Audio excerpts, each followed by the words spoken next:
8 দিন হাসপাতাল। এদের একটাই ভুল, তারা কম টাকায় ট্রিটমেন্ট দেয়, অল্প টাকায় অ্যাম্বুলেন্স ভাড়া দেয়, মানুষকে সেবা দেয়। হাসপাতাল বন্ধ করে দেওয়া হলো একটা মানুষকে মারার জন্য। যে মেরেছে তার শাস্তি অবশ্যই হওয়া উচিত, তার ভুলের জন্য এটা তদন্ত সাপেক্ষে শাস্তি দেওয়া হতে পারে, কিন্তু হাসপাতাল বন্ধ করে দেওয়া এটা কোনোভাবেই কাম্য না। বিএনপি সরকার এটা করেছে, বিএনপি সরকারকে অবশ্যই এর খেসারত দিতে হবে। 2 দিন আগে পরে 8 দিন হাসপাতাল মানব সেবায় নিয়োজিত ছিল, অল্প টাকায় মানুষকে সেবা দিত।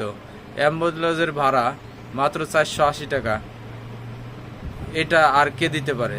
8 দিন ছাড়া সেই হাসপাতালটাকে বন্ধ করে দেওয়া হলো। শুধু গরিব না, বড় লোক সবাই এখানে ট্রিটমেন্ট নিতে পারতো, কিন্তু কার ইশারায়, কাদের কথা মতো এটা বন্ধ করে দেওয়া হলো? মানুষ তো আরও অনেক হাসপাতালে মারা গেছে, আপনার ঢাকায় আরও অনেক হাসপাতালে মারা গেছে, কেন সেটা বন্ধ করে দেওয়া হলো?